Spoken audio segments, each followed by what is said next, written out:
Quand on parle de Mayol, on parle pas de n'importe quoi.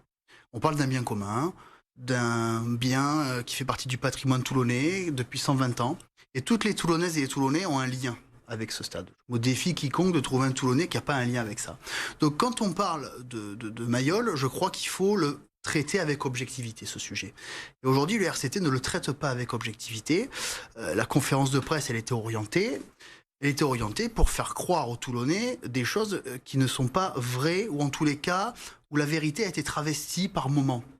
Et ça, c'est quand même problématique sur un bien qui est commun. Alors tu parles de quoi? Tu parles des chiffres avancés, des contraintes évoquées, des projets dévoilés? Oui, alors d'abord, je reste là-dessus. La manière dont la direction du club traite Mayol, c'est profondément choquant.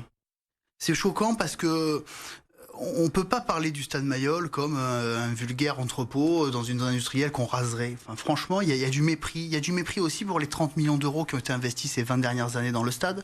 Dire que le Mayol d'aujourd'hui, c'est le Mayol de 20 ans, c'est faux. Et ces 30 millions d'euros qui ont été investis, c'est l'argent des Toulonnaises et des Toulonnais. Donc les gens qui payent des impôts quand même, on peut pas leur dire, ben voilà, les 30 millions d'euros que vous avez fait, ben on s'en fout complètement parce qu'on va le raser et puis ce stade, puis on va y faire des jardins publics. Ça, c'est pas possible de faire ça.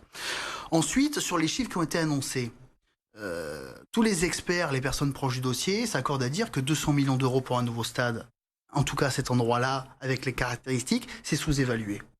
Et les 500 millions d'euros pour rénover Mayol, ils sont surestimés.